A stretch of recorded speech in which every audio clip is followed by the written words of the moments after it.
Hey, what's going on, everyone? Welcome to day 8 of my Halloween horror. And for day 8, I decided to go back to the 90s and revisit a childhood classic. This is a film from 1995, and it's Casper, starring Bill Pullman, Christina Ricci. We have Eric Idle. We have Kathy Moriarty. Who else is in this? Devon Sawa is in it. Um, yeah, really enjoyable movie.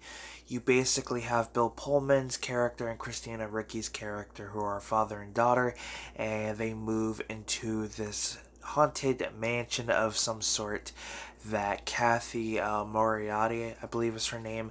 She ends up taking possession of this house along with Eric Idle.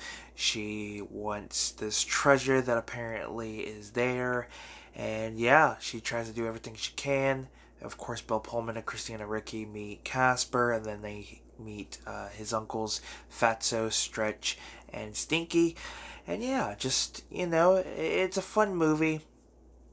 There's a Halloween party, and it's perfect to watch during this time because there is a Halloween party that happens in the film. It takes place around Halloween, and they all end up, her classmates at this new school that she's attending. They, basically throw the party at her house.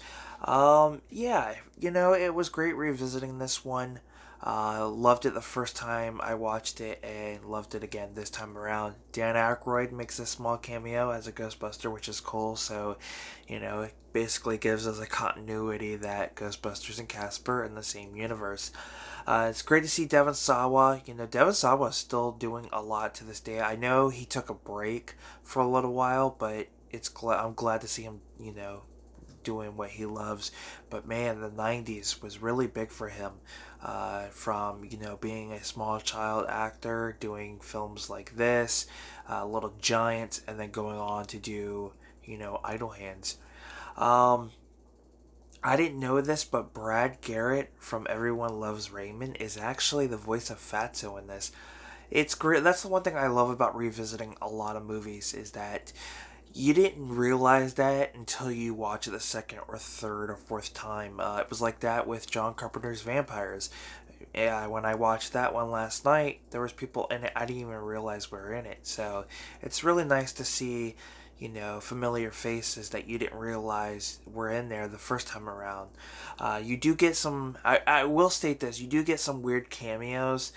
They were uncredited, but like Mel Gibson, the Crypt Keeper, Clint Eastwood, and Rodney Dangerfield all have a little appearance in this.